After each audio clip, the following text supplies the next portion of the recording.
Any chance you want to talk about Wheel of Time Book 3? Hello fellow readers, book lovers, and whoever else is watching this. I'm Emily at Midnight. Welcome to my channel. I had to do a goofy little intro so you could see my full outfit because it's very cute and you can't see the skirt when I'm sitting down. And before you ask, no, this is not a milkmaid's outfit. This is a very rural fantasy world dwelling outfit. Thank you very much. This is not a rebrand of the channel. I am still talking about books. The book that I'm talking about is Wheel of Time Book 3. But that isn't the only thing I have to debut today. I currently have purple hair. I've dyed my hair purple before, but I did it with just like permanent dye over my brown hair. But this time is different. This time I bleached it all down and it's now purple through and through, and I'm very excited about it. Also, yes, I do have a cut on my hand, but that's okay. We can ignore the fact that there's a band-aid.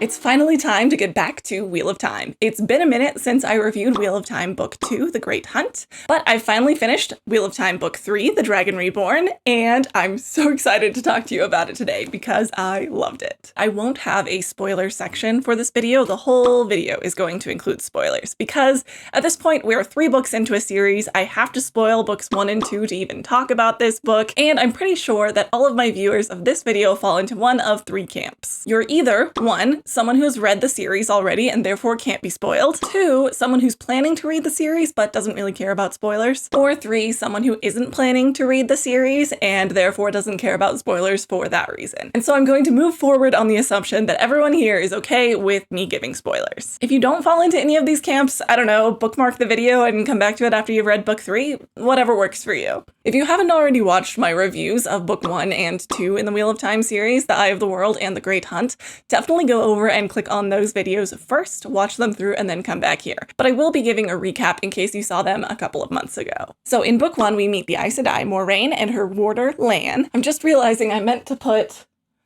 the map of the Wheel of Time on the whiteboard, but that would have been too far away anyways, so it's a good thing I forgot. But I have this that presumably you can see. So Moiraine and Lan go to the Two Rivers, which is there-ish. Maybe this is a bad idea and I should do this in post. But I printed this map out just for you guys. It's just on printer paper, but still. All right, well, I'll mourn my wasted effort later. Moiraine and Lan go to a small town called Two Rivers. Moiraine has reason to believe that one of 3 boys born in the Two Rivers will become the Dragon Reborn, the one prophesied to either save the world or end it. She ends up with far more than she bargained for, as the crew that she leaves the Two Rivers with includes Rand, Mat, Perrin, the 3 boys she was going there for, and Egwene and Nynaeve. Nynaeve is the town's wisdom, and she ended up with them because she followed them to try and save the kids from the Aes Sedai, though they weren't really in that much danger to begin with. But the town wisdom has these abilities. She is very well trained in herbs and healing, and also has an uncanny ability to predict when storms are coming.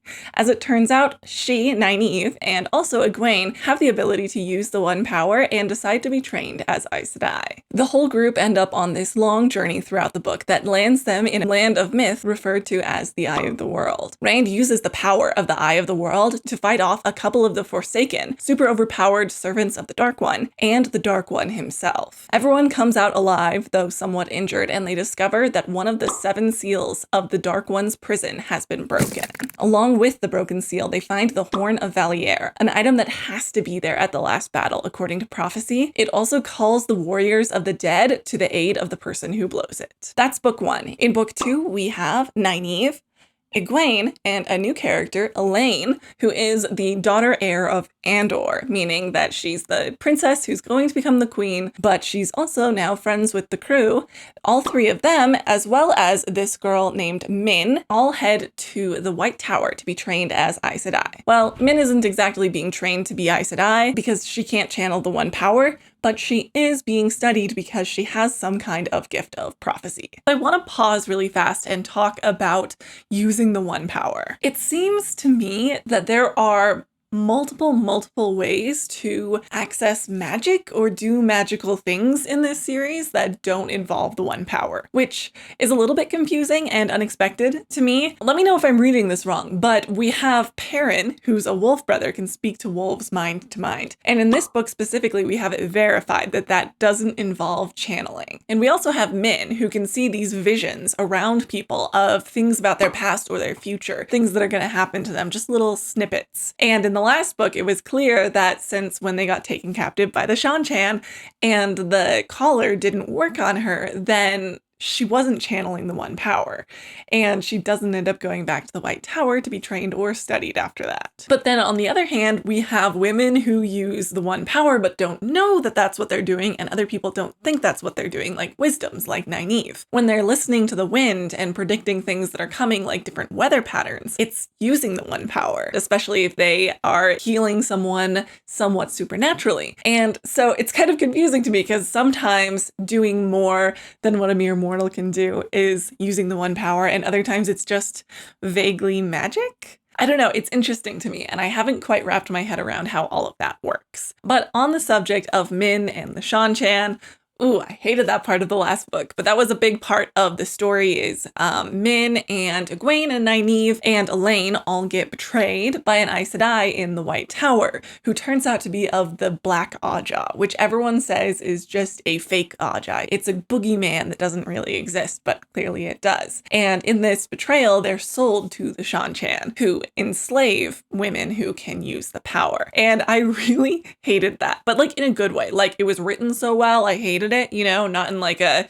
this is poorly written. I just viscerally felt Egwene being held prisoner and like her very actions being controlled. Luckily at this time, Elayne and Moiraine hadn't been captured, just Min and Egwene, so they were able to help break Egwene out. And at the same time, our other crew, Mat, Perrin, Rand, and all of them got to Toman's head. They ended up getting betrayed too and were caught between two armies, the Shanchan and the Children of the Light, who are these white-cloaked zealots. Mat ended up being the one to blow the horn of Valier to call the armies of the dead to help them, and they recognize Mat for the Dragon Reborn. And the book ends off with the entire area around there seeing Rand and the Dark One clashing in the clouds. So many of the people who see this recognize him as the Dragon Reborn and swear themselves to him and continue the fight. And then we get to the Dragon Reborn. So after the chaotic events of the last book, we start this book with everyone regrouping. I've depicted the whiteboard according to the groups that everyone is in, roughly. And so over here, we have this group, which is Nynaeve, Lan, Loial, Min, and Perrin, and they are with Rand. They're hiding in the mountains because there's still armies clashing in this field here, which I think is the Almoth Plain. I think that puts them in these mountains right here, and that puts them really close to Aemon's Field, to the two rivers where they're all from, which I hadn't realized while reading the book. I just realized that looking at the map. Is that actually the mountains that they're in, or do I have that wrong? At the same time, we have our other group consisting of Elayne, Egwene, and Nynaeve, who are all headed back to the White Tower, and they have Mat in tow with them since he is still deathly ill, still very much attached to the dagger, and it is seeping his life away. Unfortunately, when the Aes Sedai from the Black Ajah betrayed our three heroines and convinced them to leave the White Tower, she did it by telling them that Rand needed their help, and she had a message from Moiraine that they needed to go and help him. And so they chose to sneak out of the White Tower with her. Now, it was under false pretenses. Nevertheless, they did leave of their own free will, and the White Tower is super strict. And so basically, they're worried that they're going to get basically expelled from the White Tower forever. And so they go in super contrite, trying to figure out how to finagle their way into staying at the White Tower, because obviously they still want to train to be Aes Sedai. And they do end up being heavily punished. They do a lot of cleaning pots and doing kitchen work. But at the same time, the Amyrlin seat, who I have depicted right here, also recognizes that they have learned a lot when it comes to using the one power over the course of the last book, because of their time with the Seanchan, escaping from the Seanchan, and everything that went on there. And so their statuses prior to this was Nynaeve had just been raised to the Accepted. The tiers in the Aes Sedai are Novice, Accepted, and then Aes Sedai. And so Nynaeve had just been raised to the Accepted, but Elayne and Egwene were still novices. And their skill at this point didn't really reflect that. And so the Amyrlin seat realized that she needed to raise them to be accepted, even if she was still punishing them for leaving. Now, we get to see Egwene's process going through the ter'angreal to become accepted. We saw this same thing with Nynaeve in the last book. The trial is still the same. Egwene steps into basically a what could have been from her past life, a what could be in her current life, and a what could be of a future version of her. And the visions that she saw were super interesting. They were so interesting. They all had Rand in them, and he was somewhat of a central figure, but I didn't hate it. And that's because the ter'angreal visions basically test if you're willing to give up anything to become Aes Sedai. And I've noticed between Nynaeve's experience and Egwene's experience, it's very much centered on people and relationships. They're basically always forced to abandon people they love in a time of need or in a version of their life that they would really want to go back and continue in the real current world to train to be Aes Sedai. Editing Emily here. I did kind of a bad job explaining this. Basically, they're dropped into a life that either it's one that they wanted but thought was no longer an option to them, or they're dropped into a situation where someone they love desperately needs their help, and they have to choose to abandon them to get back to their own life and train to be an Aes Sedai. The reason they would have to abandon the person that they love in this time of need or this life or death situation is because the way back comes but once, as they say. So they have to leave everything behind and go for it, because if they miss it, they miss it forever. And not only would staying mean they wouldn't become an Aes Sedai, but it also means that they would never get home. It seems to be a test to show if you're willing to give anything to become an Aes Sedai, that and proving the power of their will. Egwene's visions do all include Rand, but it isn't purely about Rand. Her character development isn't Rand. Her character development still involves her, which is what I look for in characterization of women in books. We want their characterization to be based on themselves and their character, not just a man that they're interested in. And I think that held true because each of these visions showed a form of belonging that she's craved. So there's the version of the past where she and Rand still lived out the Two Rivers version of reality that they always envisioned when they were young. That was the past vision, there's a present vision, and then there's the future vision where she is the Amyrlin seat, which would be so cool if that actually happens. Do not spoil it for me in the comments. I want to find out organically. But it would be so cool if she becomes the Amyrlin seat someday, and Rand was involved there because in that vision she was being called on to still him. We don't see Elayne's experiences with the ter'angreal, which I think is a bit of a shame. I would have really liked to see it, but at the same time I don't think we've had any perspectives from her so far, so it kind of matches, but we've got to get a perspective from her in the future, right? I mean, it's like a 14-book series. At some point we have to see something from Elayne's perspective. I really want to know what she saw, and I'm sure if we get a point of view from her later on, we'll get to see what was in her visions. Aside from all of this, Elayne, Egwene, and Nynaeve are brought before the Amyrlin seat. Well, actually, it's just Nynaeve and Egwene. They're brought before the Amyrlin seat and tasked with rooting out the Black Ajah in the White Tower. Because when the Black Ajah Aes Sedai betrayed them and went back to the White Tower, she teamed up with 12 other of the Aes Sedai sisters and killed some people and stole stuff and left. And so there's now 13 members of the Black Ajah that wasn't even supposed to exist out on the loose. They're fully trained Aes Sedai. Apparently, 13 is a very significant number in this world because 13 people trained in the one power are enough to still someone and enough to turn someone to the dark side against their will, apparently, which I didn't know was something that you could do, but it kind of tracks with the way that the Dark One has been talking about how he will convince Rand to turn. It seemed very much like he had power to do that, just give him a minute. So the reason that the Amyrlin seat, the head of the Aes Sedai, didn't loop Elayne in is because she's the daughter heir of Andor, and last time she disappeared mysteriously, it almost caused a massive war. Apparently her mother was like really mad with the White Tower, and so she's trying to at least have plausible deniability of not getting Elayne into any more foolishness. But she needs people that she can trust to root out the Black Aja. And since Nynaeve, Elayne, and Egwene were sold to the Shan-Chan by the Black Aja, they're clearly not on the same side. So she knows for sure that she can trust them, which is really smart. And obviously at this point, these girls are a unit. They are our fearsome trio, and they tell each other everything. They are all each other has in the White Tower, the only people they can trust. So they just loop Elayne in instantly. The three of them are hunting around the White Tower. They have some run-ins with gray men, which seem, I don't know if this is unfair, but it feels a little bit like the Myrddraal of the last two books because, okay, in the last two books, a Myrddraal was like the most terrifying thing that you could come across. But in this book, they kind of just kill off Myrddraal right and left. Like, I think Perrin kills one at some point about the same time as the events that I'm talking about are happening, but we'll get to his story in a little bit. We kind of have to divide and conquer with how we talk about this story. They seem a lot more defeatable in this book, but then the gray men are like, ooh, you can't even sense them coming and stuff. Like, obviously there's going to be tiers of bad guys, and our good guys have to level up and be able to fight off the bad guys. But it feels a little bit like we're talking about the gray men in the same way that we talked about Myrddraal in the last two books. But again, I will give credit where credit is due. In the last two books, our characters were a lot more useless. They have proven themselves to be quite useful at this point. They've had a bunch of training, and so they probably have leveled up in their skill of being able to take various things out. Anyway, all this to say, they're hunting around the White Tower and they find some clues, and they have what they think is a trap, but a trap that was set for them, and Nynaeve's best plan is to spring the trap and see who comes running, which is not exactly how I would approach that, but I don't know how I would approach it. So I can't really fault her because it's better than anything I would come up with, which is nothing.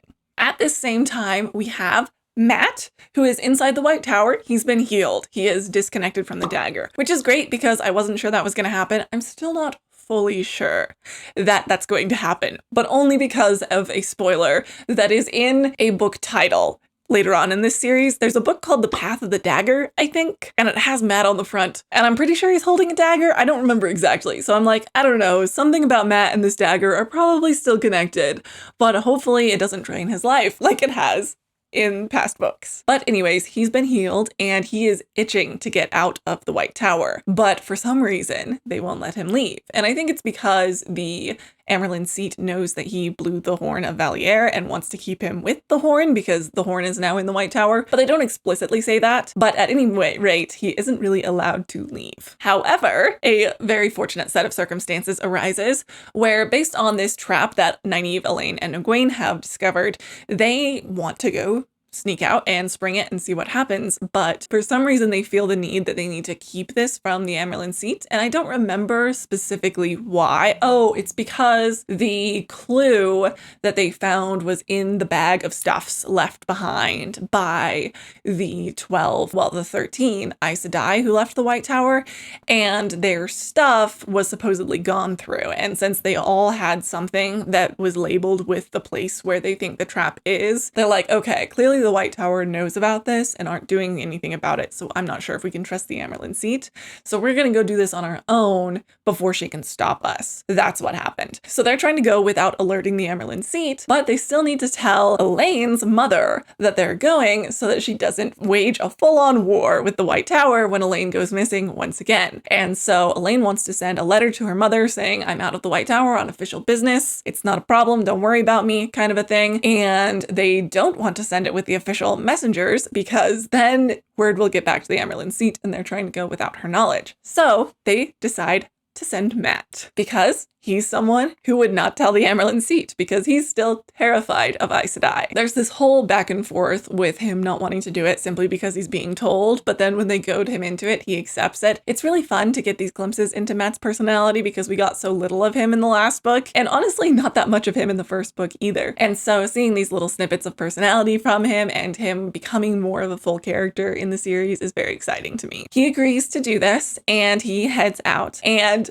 immediately after this, the fearsome trio, as I've been calling them, get a visit from the Amyrlin seat right before they can leave, and she basically signs off on their whole plan. She's like, yep, sounds like a trap because those pieces of paper that you found in each of these women's stuff weren't there when we looked. So someone's telling you to go there. So they put together that it's almost definitely a trap, and she signs off on it. So within the same few hours, they discover that they didn't actually need to send Matt with that missive. And it's a little bit like it was something that just needed to happen for the plot, right? Like Robert Jordan needed a reason to get Matt out of the White Tower. And so he kind of devised a reason why they needed him, even though in the end they didn't need him. But at the same time, it works, right? Kill two birds with one stone. You can send Matt out of the White Tower. We did need a reason to get him on his own adventures. So like, I can't really fault it, but it does feel a little like plot heavy, you know, in sort of the characters are pushed forward by the plot rather than the other way around, which is another way that you can write books. It just felt a little bit more clunky here than in other places, but again, I don't really fault it. Now, Matt's adventures we'll get right back to. First, we need to talk about Rand. So Rand has been fighting back and forth with Moiraine about this whole hiding in the mountains thing because he feels awful. There are all these people who are fighting down in the plain, and he doesn't believe that he's the dragon somehow still. I think it's just he's like, well, I can channel. Clearly, I can't pretend that I can't channel. However, that's too scary. So he's still in denial about being the dragon, and he's been having these vivid dreams. A dream about a sword that is not a sword in this like marble tower. It's a sword that he has to pick up, but no one can touch. And at this point, he's so ta'veren, which is like the way in this book that they say you're like central to the pattern, and you're like basically like a whirlpool on a piece of cloth, like bringing everyone into your story. That's what Rand is. And he's so ta'veren at this point that everyone around him, not everyone, but like so many people around him are starting to have his dreams. So Perrin's having this dream. Other people start having this dream later on in the book that we'll get into. But Rand at this point decides, you know what, I don't think I'm the dragon, but only the dragon will be able to pick up the sword that is not the sword. And so he's having these dreams beckoning him to go there, challenging him. And at this point, he just decides to sneak off on his own and figure it out for himself. He's going to get there and he's going to see what happens. We don't see any of this from his point of view. We see all of this from Perrin's point of view. And Moiraine is talking about this, and they kind of piece together why they think he left and where he left, and they start tracking him. Because him heading off all by himself is a terrible idea. But at this point, he's very focused, scared, and a little bit delusional in my opinion. But again, we didn't see very much from him in this book, and so I can't really speak to his state of mind, but I think it's really interesting the way that we don't see anything from his state of mind. It reminded me a lot of reading Catherine House, which I just read recently, where the main character basically goes in and out of disassociation, and so we get a like closer look at the plot when she's like in focus, and when she's disassociating, we see very little of what's going on, and it was a really fascinating way to play with character, and I feel like I saw that in this book. We got very little from Rand's point of view, even though what he was doing was still driving other people. And not only was it interesting as a reader to see that, to see ta'veren in action, but also it was just really interesting to show that like Rand is out of focus in his own life at this point. And so we don't see as much from him. At least that's what I got out of it. That's what I felt the narrative was telling me. But because Rand has run off, like I said, we have this whole crew here tracking him, trying to get to him before he gets himself killed. And just like that, all of our crew is traveling. They're all traveling at the same time, and there's even a moment at the end of a chapter where every single one of our groups, we have this group, we have this group, and we have that group, that are all in boats at the exact same time, which made me laugh. It's not significant at all, but they were just all in boats. I guess we don't know about Rand because we didn't see anything from his perspective, but I like to believe that he was also in a boat. So, like I said, they are all traveling again, which, as you may have noticed, does to a certain extent make this book yet again a traveling book, which makes it 3 for 3 so far in this series as being traveling books. The first book was very, very much a traveling book where you're going from here to there to there to there and seeing the adventures along the way. The second book sort of had travel in the middle, and a lot of the adventures were focused on the travel, but there was more kind of on either end, and it felt a little bit less like a traveling book. Book 3, this book, feels the least focused on the travel, but I do think it's significant that a lot of the book is traveling. But again, like I said, not all of the book is. I think it's at least half and half, maybe even less than half is traveling. And so it feels like the focus is less on the traveling. Now, the only reason that I bring this up is because I know that traveling books can bother some readers. I mentioned this in book 1, that people, for example, dislike the Voyage of the Dawn Treader or The Hobbit because it's just about a journey, and that can be a bit tedious to some people. I don't mind it, but I do recognize that that's an opinion that people have. However, I think, especially in this instance, it makes so much sense, and I have plenty of reasons why, so let's get into it. It basically all comes down to this. This series feels like a religious text to me. There are all of these prophecies, and in my last review, I talked a bit about how a lot of these prophecies feel a lot like the Bible and are worded in very similar ways to the Bible, and that's just becoming more and more true. But it's not just the prophecies, it's what the prophecies are about. It's how the story is structured. We have these prophecies about there being a savior to come, and in some interpretations, he's going to destroy the world, but that doesn't fit my metaphor, so we'll ignore that for now. This feels so much like the Bible. In the Old Testament, there are so many prophecies about Jesus. We have him being born in Bethlehem, being raised out of Egypt, being a Nazarene, etc. And in order for Jesus of the New Testament to be able to achieve all of these things, he does a decent bit of traveling. And likewise, Rand, the dragon reborn, the man of prophecy in this series, has a bunch of prophecies to fulfill as well. He has to go to Toman's Head in book 2, and in this one, he has to go to Kalandor to retrieve the sword that is not a sword, as was prophesied, and get the people of the dragon to follow him, who turn out to be the Aiel, who are there. Basically, what I'm getting at is it a traveling book? Yes, but it makes so much sense for the kind of story that this is. Like I said, I did tie in connections to the Bible in my review of book 2. I talked about it in Arabic sounding names, scripture sounding prophecy, but I think I had yet to put my finger on the most central way that this feels like a very biblical, scriptural kind of story. And that is that there are all of these prophecies, so many prophecies about what the chosen, the prophesied one, about what that person's life will be like and what they will do. And they're starting to be fulfilled, but often not in the ways that people are expecting, which is quite biblical. This isn't a crazy novel interpretation. I'm sure that there are plenty of other people who have made this connection before, but it just became very clear to me while reading this book the way that Robert Jordan grabbed these unexpected literature tropes. Often when you're reading a fantasy book, you're expecting the fantasy tropes, right? Like the chosen one, which we have, but he didn't stop there. He grabbed tropes from deeper in our roots as Western people, and he grabbed from our religious lore. He wrote into the story all of these prophecies that have a plain interpretation that everyone pretty much agrees on, but then while word for word fulfilling that prophecy, it still turns it on its head and it's fulfilled in a way that no one expected. Let's take a specific example. Okay, I grabbed book 2 off my shelf. The prophecy at the beginning of this book, which is one of the main prophecies in the series, the Cariathon cycle, goes like this. Yet one shall be born to face the shadow, born once more as he was born before, and shall be born again, time without end. The dragon shall be reborn, and there shall be wailing and gnashing of teeth at his rebirth. In sackcloth and ashes shall he clothe the people,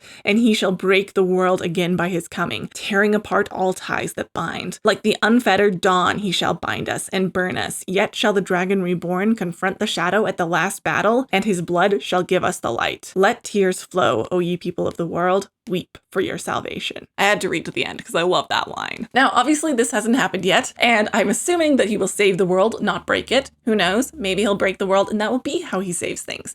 Don't spoil it for me in the comments. I don't know yet. But think about that line in there about how his blood will bring them the light. Obviously, it means that the dragon will somehow save people. How exactly he does that, I don't know. But what it looks like when you look at the plain reading of that prophecy is that he's going to break the world with his own hands. And we have something very similar happening in the Old Testament with Jesus. And it shall come to pass in that day that the Lord shall beat off from the channel of the river unto the stream of Egypt, and ye shall be gathered one by one, O ye children of Israel. And it shall come to pass pass in that day that the great trumpet shall be blown, and they shall come that which were ready to perish in the land of Assyria, and the outcasts in the land of Egypt shall worship the Lord in the holy mount at Jerusalem. So take that section, for example. That's a prophecy that in its plain reading looks very much like when Jesus comes, he will save people. He will bring the Jews out of Assyria and bring them back to Israel, and everyone in Israel will worship the Lord, etc., etc. But what Jesus actually did in his lifetime was teach people how to be free of the things of the world. He was a spiritual leader, not a general sort of guy freeing people. Literally, he was teaching them how to find the greater kingdom, the kingdom of God. That's how Jesus in the New Testament works, right? That's not the only verse that we have saying this. We have other verses in the New Testament that are just as specific, that the Jews will be gathered out of their captivity and brought together. For example, therefore thus saith the Lord, I will even gather you from the people and assemble you out of countries where you have been scattered, and will give you the land of Israel. Now that's a very, very plain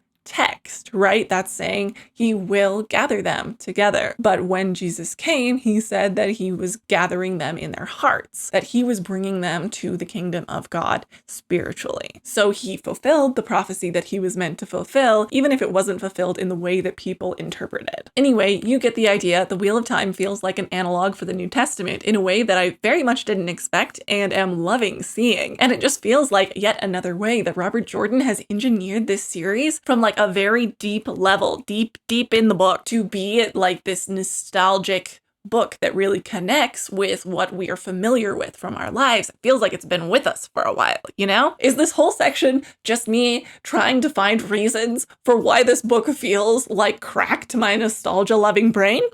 Maybe. I don't know if this lands with anyone else, but that's how I feel about it. Okay, as promised, we need to get back to Mat's adventure. So the second he leaves the White Tower, he realizes that he's got to grab food for his trip, but he needs a little bit more than that. He needs enough money to get him passage on ships to head back to Andor. And so he takes his dice cup and heads to the local tavern. Now, him having a dice cup is not something I specifically remember about him. To be fair, I remember very little about him. Basically, he's like the troublemaker of the Two Rivers, and then he learned the flute under Tom's tutelage in book 1. And I don't remember anything else about him because he gets so little characterization so far. But apparently that is something he has. He's a very good gambler and he has his own set of dice, and he's pretty reliable at earning money by gambling. And so he heads to taverns and starts playing, and he is on fire. Every roll, he is winning things. Every game he plays, he wins. It is win after win after win after win. Now, he's smart, so he goes to a tavern,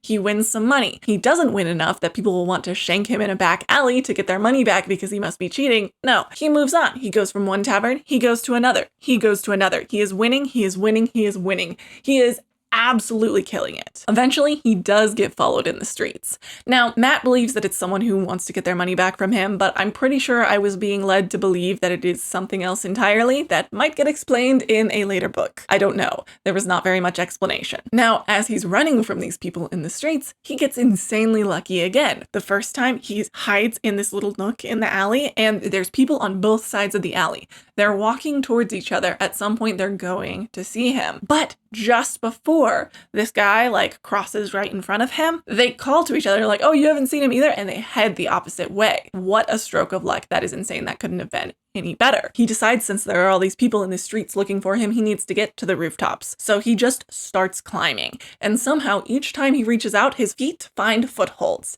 and he makes it to the top. It's a flat building. He's a go. So he is running, trying to get out of the city, and someone scrambles up to the rooftop after him. He's got an assailant running behind him. They grapple, they fight. Matt starts losing. He gets pinned behind this guy. He's got a knife. I don't need to act this out. He's got a dagger to his throat and the alley below him. And he realizes it's either a dagger right here now or falling to his death. So he's like, well, I'll take the shot. So he grabs the guy, they both fall. Now, he lands and is basically unharmed because he landed on the other guy who has now been impaled by his own weapon. And so Matt is once again fine And this guy, his assailant, he's not after him anymore. He's out of the game. Now, this entire time, it isn't just that everything starts falling into place for him. No, this part is written like he's in a haze. It describes the way that he's like being pulled in and can't stop gambling, can't stop winning. And it feels very much like he has this supernatural luck that is like kind of taken him over. And it's a very fascinating passage to read. I'm sure when I'm explaining it to you, it sounds a lot like, wow, isn't that lucky? Everything's turning out for him. But it's written that you're like, things are working out so well for him that it's eerie, you know? Like maybe he's being controlled by this luck. It's wild. Now, we don't know the source of this luck. We don't know what's going on with him. Since we don't know, I can't tell you what the reason is, but I can guess. So you guys can listen to my fan theories and find out if I'm correct. And I will also find out if I'm correct later when I read the rest of the series. So I think either it's a connection to him having blown the horn of Valier. I think that one's less likely, but it's possible. Or it's a connection between him and the dagger. Something about that connection is making him super lucky. That's the most likely one in my opinion. It's done something to him, and I'm really interested to find out what. Or it's also possible that it's the Aes Sedai healing him for that long, that they did something, boosted his mana. I don't know. At any rate, something about him has been inherently changed. Now, Matt does note later on that his luck is never as insane as that first night, but he does become just kind of inherently more lucky than he used to be. Now, at the end of this crazy night, Matt walks into the very last inn, and he sees none other than Tom, the Gleeman, who saved his life in book 1, risking his life to face off with a Myrddraal. Now, Matt at this point has heard that Tom was still alive, but he was so out of it for last book that he didn't really fully process it, I think, and he never ran into Tom. And so when he sees him, it's this wonderful reunion and he's really excited. It's a very sweet moment. Basically, from here on out is the beginning of the really endearing characterization that we get for Matt, because at the beginning of this book, it feels very much just like showing off his troublemaker side and kind of the ways that he's been intertwined with magic. But we start to see the way that he really cares for his friend and a couple of other things that we'll get to. Tom, on the other hand, is looking in maybe the worst shape of his life. He has, in the last book, he had the second love of his life die in front of his eyes to save him. That was Dina. But the two of them sit down and discuss things, and through talking to Matt, Tom ends up deciding that he wants to travel with Matt and kind of has a new spark for life cast in him because of Matt. And so the two of them, who are conveniently grouped together on my display, head off together. And Matt has got them set up good because he just has like bags and bags of coins stashed all across his body from his night of gambling, which is hilarious. This is when they get on a boat and everyone's on a boat at that same time. After traveling by boat, they end up in a heavily overcrowded city and have to take rest in a stable. Right after going inside, they see a woman come in, pull her cart in, and then these other people follow after her and start like beating her up. They're gonna kill her. And so Matt, against his better judgment, grabs onto a rope and like swings down into the barn because they're up on the loft and starts saving her life. And we get to see this hilarious side of Matt where he's just like at war with himself. He's like, oh, why do I have to be heroic? But I couldn't just let her die. And he's like, I'm not a hero, I'm a knave. And it's so funny. And Tom gives him a hard time for being a hero. And in reward for saving her life, this woman gives them some fireworks, which is the worst possible thing you could hand Matt. And he uses them quite devishly, but heroically later on in the book. Eventually, they get to the Queen's City, and Matt mentions barely remembering being there because, fair enough, he was very sick last time he was there. And I thought that that was a little bit of a nod to being like, yeah, Matt hasn't really been here. I know, you guys have been waiting for him to be a character, and he's a character now. But he does end up delivering the letter to the Queen, but in the process discovers that her new trusted advisor, who has basically taken the place of the Aes Sedai who used to advise her, who she fired after the whole thing with Elayne going missing in the last book, the new person who's her advisor is a Forsaken. So that's great. I'm sure that will come to play in the next book, and I'm very excited about it. Okay, but he overhears this Forsaken say that he wants to kill Elayne, Egwene, and Nynaeve. And so, well, against his better judgment, he's off to be a hero again. It's so funny the way that he's like, well, I can't just let them die. I guess I have to help. I'm getting roped into things again. It's so funny. I really like him as a character. Before we move on, there are a couple of things that I want to say about his section. There were a couple of like funnily repetitious things. I will get into the ways that I liked repetition being used in this book, but there were so many times that I don't think were intentional. No matter what you tell me in the comments, I don't think this will be intentional. I will not believe you that this is intentional repetition. But Matt finds himself humming some random tune like multiple times. Like the quote is like, he heard himself humming blank and stopped it. Like that exact line is used like 4 times throughout this book. And I will not believe you that that was intentional. I think it's just not paying attention to the very frequent phrasing that you're using. Could be wrong, but I refuse to admit it. Oh, and this is 3 for 3. This is the 3rd book in a row that one of the boys, we've got Matt, Rand, Perrin, one of the 3 of them thinks, man, I wish I were so-and-so. He's so much better at women. He's so much better at talking to women. And like they all think this about each other. In each book it has happened. I think it happened more than once in the first book, so this might be 4 times so far. And this didn't bother me. I just thought it was hilarious. I think that it's absolutely hilarious the way that they're just like obsessed with each other's women skills when they are all just super incompetent, like inconfident, right? They don't think that they have that power. Now, in contrast to this, there's forms of repetition in this book that I think are done super, super well. In my first review, some of you were explaining to me in the comments that I sort of missed the point on some repetition that was happening where scenes were kind of happening and then happening again to show that they're like distorted and kind of their reality is a little bit off kilter because they're not in a very good state of mind. This was Matt and Rand. And upon reflection and copious comments that I got from all of you, I think I agree. And I appreciate you guys taking time to explain that sort of thing.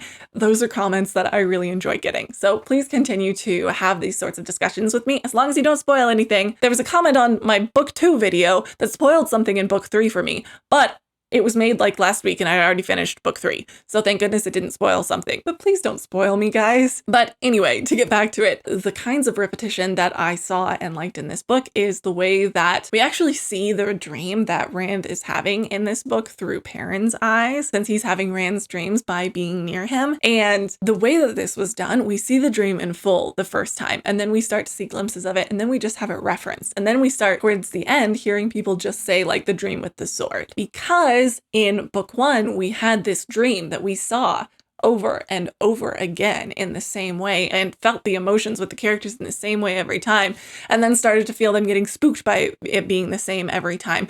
We didn't need that anymore. In this book, Robert Jordan just explained that Perrin had had the dream 4 times in a row, and then we hear from people having had it over and over again, but we don't have to see the dream that many times because Robert Jordan has already set up that precedent that when you see the dream again, you see it again, and you know you're seeing it again, and it's eerie, and we know what the drill looks like at this point, and so we can build off of that precedent and just tell us. And so I think that's a pretty good balance between show and tell, where earlier we've had it shown explicitly, and because of that, he doesn't have to go through all of those steps every time. Sometimes he can just tell that it is the same thing that has happened before. Okay, so back to our biggest group here with Perrin as the point of view character. They're following Rand, and as they're going, they're tracking him, they're going as fast as they can. Somehow he's sneaking away from them faster. I've got to think that it's something to do with the one power that he's doing better than Lan can make up for. He's outrunning Lan, the like world famous tracker, and Perrin's nose, like he's doing something supernatural. Anyway, everywhere that they go, they know that he's been there because his Ta'Veren-ness is affecting everyone. They go to villages and cities where just everyone decided to get married. And like another one where they had like festivals for days. Like his being so connected to the pattern is just like forcing everyone out of whack. It's really wild and really fun. This is exactly what I want to see from someone's magic system and world building. Like, I don't need you to explain everything about how someone shoots lightning. I want to feel like I'm in the world and that every aspect of the world has been written so well it works together and it just happens. Obviously, it doesn't just happen. The writer is doing a lot of work, but I want it to feel like it just happens. Editing Emily here again. I didn't explain this really well, but I've read a lot of fantasy books lately, looking at you, Fourth Wing, where they have all of these cool cool ideas for world building, and it's super interesting and fascinating. But the furthest that they get with it is to tell us that that's how the world is meant to work. And once they get into the story, they forget to actually use the structure of the world or follow their own rules, except if we're lucky in key moments. But this is how I want to see world building done. I love this level of follow through on Ta'Veren-ness, even in little moments, like going through a small town. It makes the book so much more interesting and the world building so much more tangible. As the group is tracking Rand, Perrin starts to have his own dreams, not just Rand's dreams. And these dreams are so cool. Okay, everything in the dream world in this book is so fascinating, and I cannot wait to see more of it. We saw pocket dimensions in book 2. The pocket dimensions from book 2 were like the same world on a different plane, basically, like a different incident of reality. Oh my gosh, my mind was just blown. Is that what it means when it says he was born before and he'll be born again? Like every time, like it happens over and over again? Is it that in each reality, Rand is born and he's the dragon? But then how are there armies of the dead who knew Rand as the dragon if they're from different planes? I might be wrong. I might be totally off, but that would be so cool if the reason it's like time is a wheel is because all the times are happening at the same time. Are the other realities that we're seeing different times? This book is blowing my mind. I think I'm totally out of left field, to be honest. But my mind is blown and I'm really confused and fascinated. This is the kind of book I love, the ones that make me think and break my brain a little bit. Let's reel it back in. What was I even talking about? Oh, right, the dream realm. Yes. So we have these other realities from like pocket dimensions that Rand has traveled to in the last book that are like basically other versions of how the world has been and is just like another take, kind of like an alternate timeline, right? But we also see that with the ter'angreal that is used to raise a novice to be accepted in the Aes Sedai. They're seeing other realities, other things that could have been, could be kind of a thing. And the dream world seems to be yet another version of that, where the dream world is real, which answers some questions I had from the first book. First off, injuries you sustain in the dream world are actual real injuries. And this is a little bit different from the average dream. It seems it's like being brought more fully into the dream world, which would explain how Mat, Rand, and Perrin got like physically injured in their dreams in the first book, because Ba'alzamon brought them into a dream. So he probably brought them just a little bit further, just enough to actually harm them, which is cool. It's a cool explanation to get. But yes, we start to see that this dream world is actually dangerous because it actually is like some other form of reality, almost like the upside down or something. Wolves apparently are a big part of this dream world. They have this mental connection with the dream world. And so in some of Perrin's dreams, he starts running into Hopper, I think the wolf's name is, a wolf that he knew quite well and ended up being killed in battle. Now, Hopper is on the other side. He's sort of in the dream world as a spirit of sorts. And Perrin ends up having a lot of run-ins with him there. Between running into Hopper in the dream and sort of accidentally connecting to Wolf's mind to mind as Perrin is going, it's worth being said that he's still rejecting the bond to the wolves. He thinks it'll make him go mad. But in these connections, it shows really well the way that his mind is sort of melding with the wolves. It's really interesting. It just comes down to the wording used. As Perrin's in battle, he suddenly thinks of people as two legs instead of humans, or the way that he thinks the word twisted ones instead of Trollocs. And then it explains like,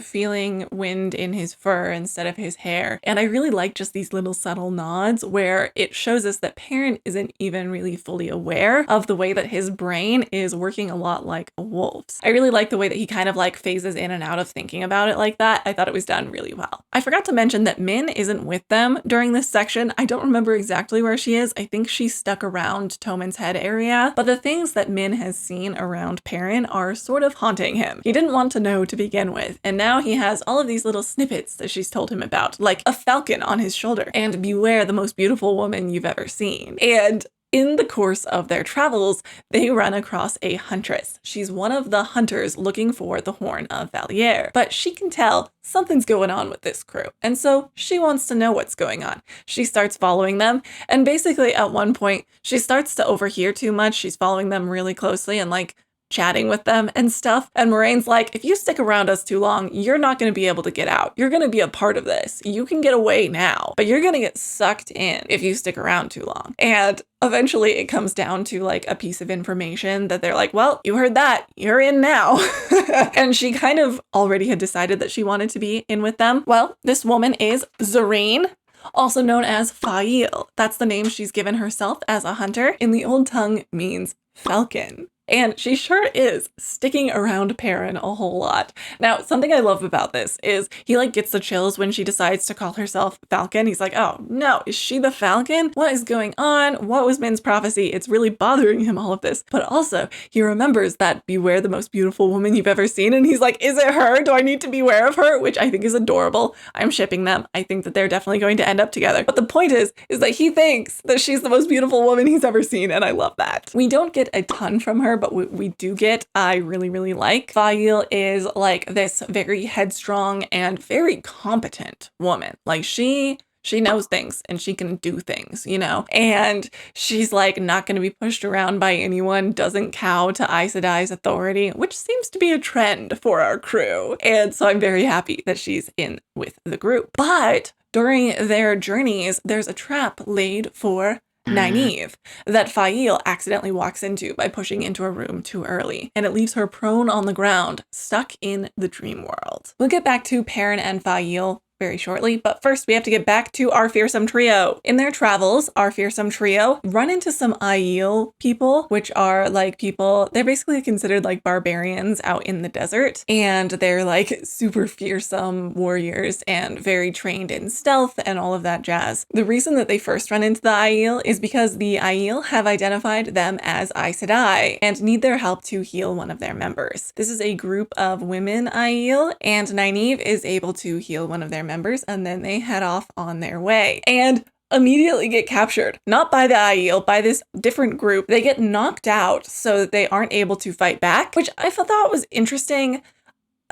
I mean, they're still pretty inexperienced, and so I'll give it a pass. But they do seem to be getting captured a lot, these girls. They've all been pretty severely concussed, but they get drugged, but the men doing it don't do a very good job. And so Egwene wakes up and recognizes the danger that they're in. They're like trapped in this shed sort of a thing, or maybe it's a back room of whatever building all of these people are in. And she's able to wake Nynaeve, but she can't wake Egwene because her skull has been kind of damaged. I don't want to get too graphic for the sake of YouTube and also for viewers, but she is basically dying. And so Nynaeve is super worried. She's not sure if she's going to be able to heal her. She's doing what she can. And they end up, Nynaeve and Egwene, deciding to charge out together because the men who've taken them prisoner don't know that they're awake. And at the same time, the Aiel, one of the Aiel women who grabbed them to heal her friend originally, I'm not sure if I remember the order of this exactly, but they're attacking from the outside because they saw that they were taken prisoner, while Nynaeve and Egwene are attacking from the inside. I think they've healed Elayne at this point, so she's fighting as well, even though she's still pretty injured. And then also Myrddraal attack, and there's this whole fight. But at the end of it, the people who are left are some of the Aiel warriors and our fearsome trio. It's so sad. One of the Aiel who died in the fight trying to save them was the woman that they had just healed. And so that was really sad. But they form this connection with this group of Aiel people. They decide, hey, you guys are good people, we're friends. And they sort of travel together. They eventually do get to the destination that they are headed to, which happens to be the same city that Rand is headed to that has the sword that is not a sword. And while they're there, they find a place to stay. And they're trying to avoid main hotels, inns, that sort of thing, because they're trying to track down the evil Aes Sedai before the evil Aes Sedai track them down. They end up staying with what is basically a wisdom in this area, and Nynaeve and her are bouncing back and forth herb recipes and stuff, and things seem to be going pretty well.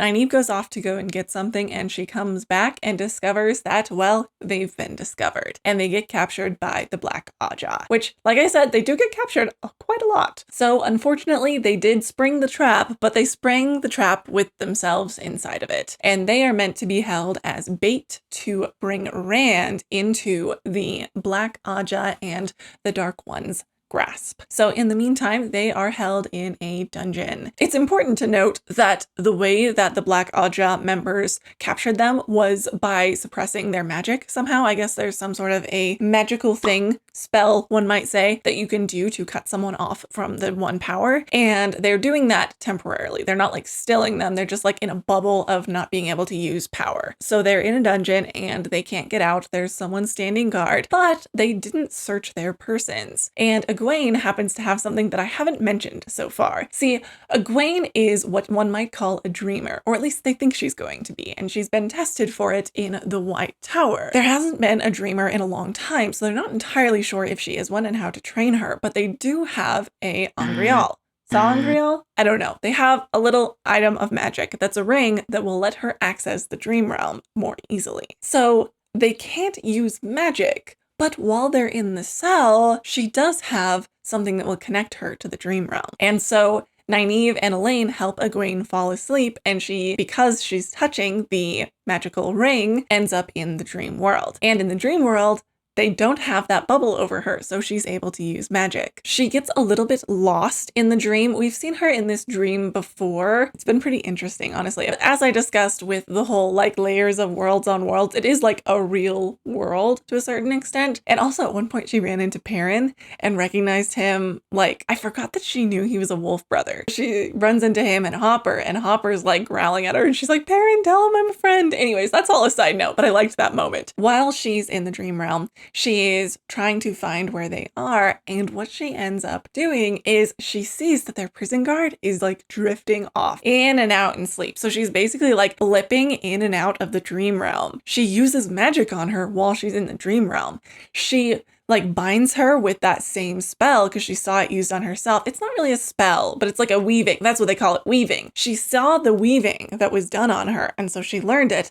So she used the same weaving to put a bubble of like no magic over this Aes Sedai who's keeping them guard. She's like half in and half out of the dream world, and she's like freaking out. Then Egwene unlocks the door inside the dream realm and then wakes herself up. But that doesn't unlock the door to the prison in the real world. She's like kicking herself because she's like, oh, that isn't the actual door. That is a different door. I unlocked the dream world door. That's not very helpful. But at that exact moment, Mat and Tom have gotten to the city as well. And one of the people who ended up betraying our fearsome trio feels a lot of guilt. Like he was threatened and had to give up their location, but he feels really awful about it. So when Mat comes looking, he's like, all right, I'm going to help you out. You and me, we're gonna break these girls out. We're gonna save them. So they go they're like climbing around the rooftop of the castle. They are not the only ones climbing around the rooftop of the castle in this city. No, the Aiel are all up in there, and the guards. There's just a whole bunch of people scaling this castle. Everyone's crawling around. It's a bit of a brawl. They form peace with the Aiel. They're like, you're going that way, we're going this way. Okay, they go separate ways. And Mat has fireworks that I mentioned. Fireworks that he probably shouldn't have been given, but they came in handy because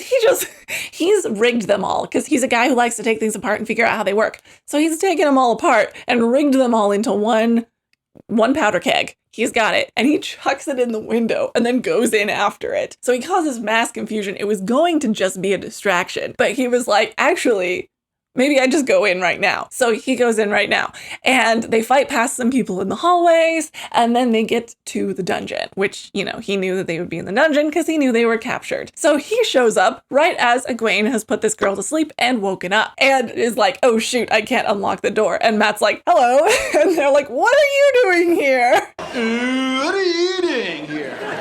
And he's like, I came to save you. And they're like, oh, that's nice. Can you hand me that key? So he he unlocks the door. And he's like very, as I said, untrusting of Aes Sedai and anyone who can use the one power, as most small town villagers are, and he's missed out on most of the opportunities to trust people, specifically Aes Sedai, so he doesn't. And so he's like, what is going on? Like, this woman looks like she needs help, because the guard, as I mentioned, was half in and out of sleep. And so she's like stuck, you know, she's like half in between. She looks like she's in distress, like in great pain. He's like, we should probably help this girl. She looks unwell. And Nynaeve goes up and punches her in the face. face, which works because now she's fully unconscious. So she's like less being dragged between the two worlds and instead just feeling a lot of pain on the other side. And she's like, Matt, don't worry about it. These women have done worse things to us, because they had. They all round out into the throne room at the same time that Rand is there. He finds himself in front of the sword that is not a sword. I think this is the only moment that we get from his perspective. He's like, now is the moment. Now is the time to find out if he's truly the dragon, because he is a man that can wield, but only the dragon can grab the sword that is not a sword. And so he reaches out and he grabs it. Now there is no denying that he is the dragon reborn. Right before Rand takes the sword, Moiraine uses Balefire, which is this like super OP cool magic that we know very little about so far, but it's cool and she's not supposed to know it. She uses it against the Forsaken that was there and was going to fight or kill or turn Rand.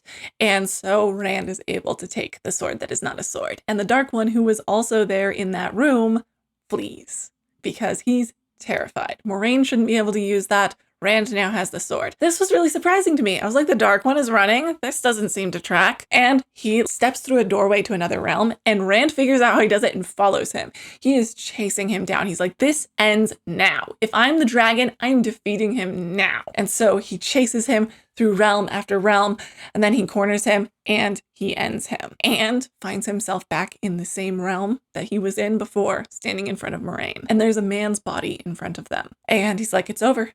I did it. I ended it. And Moraine's like, not so fast. There's no way that if you killed the Dark One, you'd leave behind a man's body. No human body.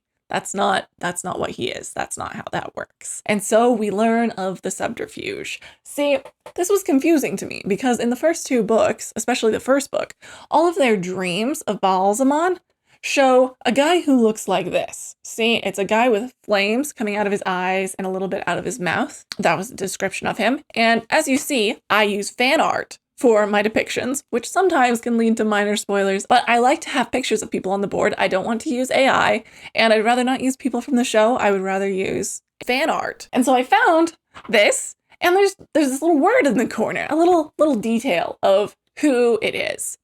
And it says Ishamael, which that's not right. His name should be Baalzamon, right? And so I was going to use this in my first video, and I think I might have, but I also looked up like picture of the Dark One, fan art, found a picture, referenced it, and it was different from this. And I was like, that's not what he's supposed to look like. Oh, well, I must have been confused. I was like, I was the confused one. But apparently, this guy has been a phony the whole time. He has been pretending to be Baalzamon, which was wild and not what I expected when I was like, someone drew a piece of fan art that looks like the Dark One, but labeled it Ishamael instead of Baalzamon. So that made me laugh. Now I know why I was so confused.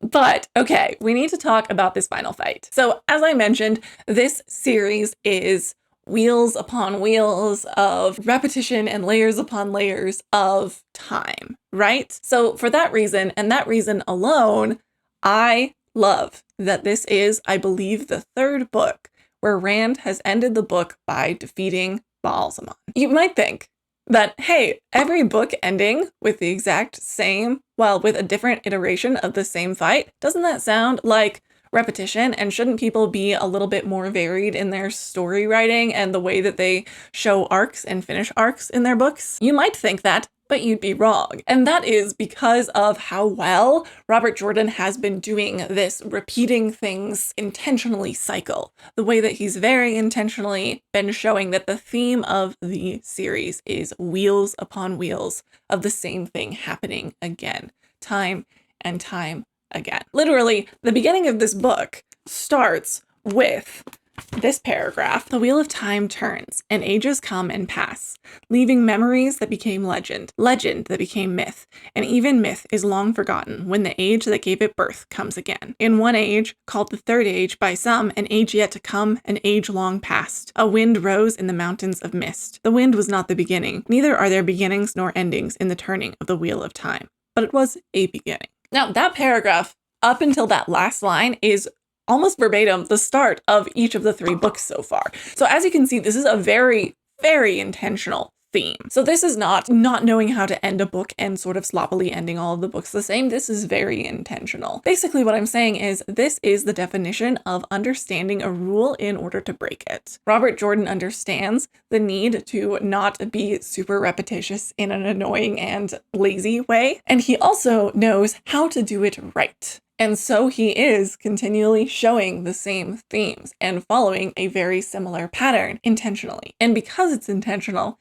he's able to avoid being overly repetitious and doing it in a way that would annoy readers. Aspiring authors, take note. This is how you intentionally break a rule, because you understand it first. Now, after this whole debacle in the palace, basically Matt decides, I'm out of here. I don't want in on any of this chaotic stuff. I'm trying to leave. And I love that his characterization is consistent so far. Like I said, we don't have a lot from him, but we're seeing a true pattern form with him that I'm really enjoying. Don't think I forgot about Perrin and Faile. I wanted to touch on the big main moments, but he has sort of a different final battle where he is wandering through the dream realm and he has to keep finding her. He has to keep cutting these chains off her. And then right as soon as he cuts the chains, she disappears and he has to hunt her down. And Hopper, the wolf who's there with him, keeps warning him, if you stay much longer, you'll get stuck here. But he goes layer after layer to fight and to bring her out. And he keeps breaking these chains off of her. The reason it's happening this way, I'm sure, is because of the Terre Angreal that it was used to capture her there. It's a small talisman and he keeps seeing images of it in the dream. And that's clearly what is keeping her there. But eventually he breaks through the last layer and they both wake up. And she says to him something like, I knew you would save me. And it's a very cute moment. I liked it. It's a little damsel in distressy, but I don't care. Okay? Shh. I'm excited to see more from them in future books, but that is the end of their arc in this book. Some wrapping up thoughts. I really loved seeing Elayne and Egwene and Nynaeve learn these different powers. I loved seeing Egwene dreamwalk. I also loved seeing Perrin dreamwalk and the way that he is developing this relationship with Faile. There was nothing that I didn't like about this book. Rand really truly is the dragon now. He has to accept it.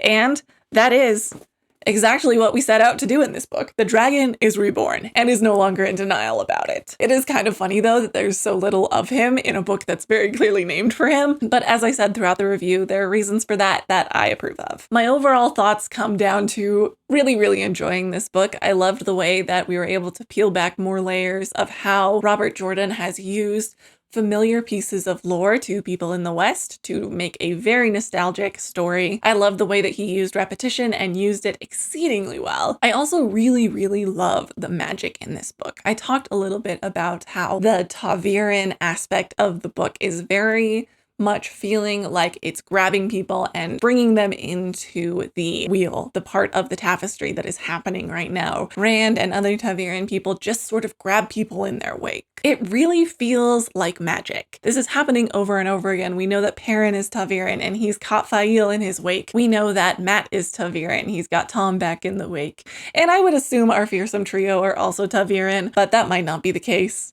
I just think they are personally, but I really love the way that this book feels like the wheel of time is grabbing people and weaving them into this story. It feels very natural, like this force is bringing them into the story. It's a gentle hand from Robert Jordan. It doesn't feel forced, but it does feel like the wheel is pulling people. I also really loved the description of how magic affects people. The sort of haze that Matt got into, the way that Perrin's mind just gets wrapped up by wolves and kind of brought into their worldview often. I love the way that Egwene was dreamwalking and the way that the layers of worlds is getting further explored, and the way that time repeating itself and layers of reality seem to be so connected. And it's a very abstract idea, but I'm not losing track of it. And as I go on, it's becoming more clear, but not less complicated. I feel like a lot of times when authors try to explain abstract ideas, they become less complicated, and that's not happening here. And I really appreciate that. It still feels very complex and mind-blowing and very fun to read. I loved this book so much that even though I was reading it on a deadline because I was trying to get this video out to you, I'm not getting it out to you as soon as I had hoped, but I am getting it out to you. I still, even as I was pushing to to finish it by a certain date, I still found myself itching to read the next book, which doesn't usually happen for me. Usually when I'm forcing myself to read something in a certain timeline, I get a little bit burnt out on it, but ever since finishing this book, for like the week since I finished it, I can't stop thinking about it. And all I want to do is pick up the next book. So I'm really enjoying this series and I can't wait to continue it. So definitely subscribe to see the rest of my journey. I make videos about the Wheel of Time. It takes me a couple of months between because they're big tasks to review, but I also review reading Harry Potter books for the first time as an adult, and I talk about other bookish things that I do, such as bookstore crawls, reading books about different areas of the world, and just reading whatever I'm reading. Romance is a big one for me as well. If you liked this video, please give this video a like. It really helps out the channel. I'm trying to grow. I'm putting a lot into this channel, so I'd appreciate any support that I can get. Also, feel free to follow my Goodreads, Instagram, Storygraph, etc., all of which are Emily at Midnight and are linked in the comments section below. Have a wonderful day, treat people with respect, and pick up a book.